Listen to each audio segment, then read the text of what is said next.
السلام علیکم ورحمۃ اللہ وبرکاتہ۔ ایک جھگی جھونپڑی میں رہنے والی خوبصورت لڑکی کی شادی بادشاہ کے بیٹے سے ہوئی۔ بادشاہ کے بیٹے کو جو شہزادہ تھا اسے وہ لڑکی پسند آ گئی۔ اب اسے لڑکی پسند آئی تو پسند آنے کے بعد اس نے اپنے باپ کو اصرار کیا کہ میں اسے شادی کرنا چاہتا ہوں، تو بادشاہ سلامت اس بات پر راضی ہو گیا۔ جب وہ شادی کے لیے راضی ہوا، اب وہ لڑکی کو گھر لے آئے۔ وہ بہت خوبصورت تھی۔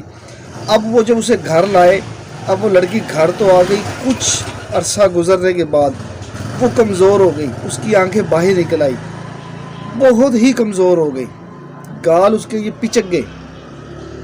اب وہ بادشاہ بھی پریشان، شہزادہ بھی پریشان کہ اتنی خوبصورت جھونپڑی سے اٹھا کے لڑکی یہاں لائے اور محل میں آ کے اتنی کمزور اور اتنی بری حالت ہوگی۔ اب بہت پریشان ہوا بادشاہ بھی شہزادہ بھی۔ اب انہوں نے طبیبوں کو بلانا شروع کیا، دور دور سے طبیب بلائے، انہیں بتایا کہ ایسے ایسے یہ لڑکی کا علاج کرنا ہے۔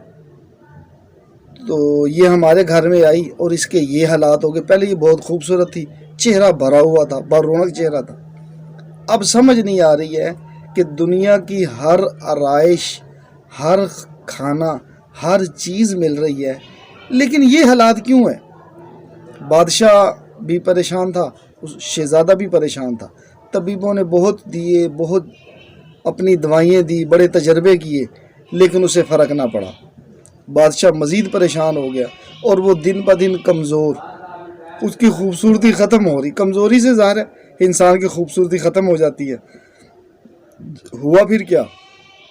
انہوں نے کہا جی، ان کے وزیروں نے کہا فلاں علاقے میں ایک شخص ہے، بہت بزرگ ہے، اس کا تجربہ ہے، وہ دوائی کم دیتا ہے، اپنے تجربے سے علاج کر دیتا ہے۔ بادشاہ سلامت نے کہا جاؤ اسے بلا کے لاؤ۔ اب اس کو لایا گیا، مہمان خانے میں رکھا گیا۔ اس نے کہا میں اس کا علاج اپنے طریقے سے کروں گا۔ اب وہ مہمان خانے میں ٹھہرا۔ اب اس نے سب سے پہلے لوگوں اسے نہیں ملا، وہ جو جھونپڑی والی لڑکی جو شہزادی بن چکی تھی اسے نہیں ملا۔ اب وہ ارد گرد کے لوگوں سے ملاقات کی، اس کے بارے میں پوچھا یہ کس ملک کی شہزادی ہے، کہاں سے آئی ہے؟ انہوں نے کہا یہ شہزادی نہیں ہے، یہ جھونپڑی والی تھی، جھونپڑی سے اٹھا کے اسے شہزادی بنا دیا گیا۔ بادشاہ سلامت کی یہ بات جب اس کو پتہ لگی کہ یہ شہزادی نہیں ہے، یہ جھونپڑی والی لڑکی ہے، اب اس نے کیا کیا؟ اسے سارے ماجرے کی سمجھ آ گئی۔ اس نے کہا کہ اس کے لیے کھانا بناؤ۔ اب کھانا کیا بنوایا؟ مختلف سبزیاں بنوائی، مختلف سبزیاں بنا کے گوشت بنوایا، مختلف جتنی سبزیاں اس وقت موقع پہ تھی نا وہ ساری بنوا کے اسے ایک برتن میں مکس کیا، اس میں گوشت ڈال دیا، سارا کچھ مکس کر کے اس کو کھانا دیا۔ اب وہ ایک دن کھایا، اس نے 2 دن 3 دن وہی کھلاتے رہے، تو آہستہ آہستہ اس کی جو ہے نا طبیعت، اس کی کمزوری، اس کے چہرے پہ رونق آنی شروع ہو گئی۔ اب اس چیز کا صرف اس طبیب کو پتا تھا یہ کیا کر رہا ہے، بادشاہ اور اس کے وزیروں کو کسی کو کچھ نہیں پتا۔ اب وہ کچھ دن گزرے، وہ بالکل پہلے جیسی خوبصورت اور پہلے جیسی اس کی صحت ہو گئی۔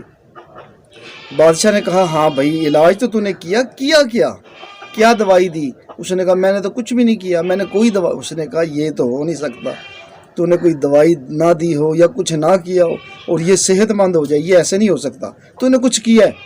اس نے کہا جی میں نے صرف ایک ہی کام کیا ہے، میں نے پتہ کروایا یہ کون ہے، مجھے پتہ لگا جھونپڑی میں رہنے والے ہیں، اور آپ اس کو اچھے اچھے کھانے دیتے تھے، تو وہ کھانا اس کے اندر جا کے اسے صحت نہیں دیتا تھا، تو پھر میں نے اس کو یہ لوگوں کے گھروں سے مانگ کے مختلف سالن کھانے والے ہیں، تو اب اس کو میں نے مختلف سالن کھلائے پکوا کے، تو یہ صحت مند ہوگی، یہ ٹھیک ہو گئی۔ تو بات کرنے کا مقصد ہے آج ہمارے دلوں کے اندر مال کی اتنی محبت ہے، نفلوں کے اندر بھی، نماز کے اندر بھی ہمیں کیا یاد آتا ہے؟ نفل پڑھ رہے ہوں اللہ سے کام لینے کے لیے تو ہمارے ذہن میں آتا ہے فلاں بندہ میرا کام آ جائے گا، فلاں، ہمارا دھیان باہر ہی رہتا ہے، نماز میں نہیں رہتا۔ ہم مال کی طرف کی محنت ہے نا، تو ہمارے دلوں میں مال ہی کی محبت ہے۔ اللہ کرے ہمارے دل میں اعمال کی محبت، نبی پاک صلی اللہ علیہ وسلم کی محبت، یہ ساری محبتیں ہمارے اندر آ جائیں، ہم عمل کرنے والے بن جائیں۔ اللہ مجھے بھی اور آپ کو بھی، ہم سب کو عمل کرنے کی توفیق عطا فرمائے۔ السلام علیکم ورحمۃ اللہ۔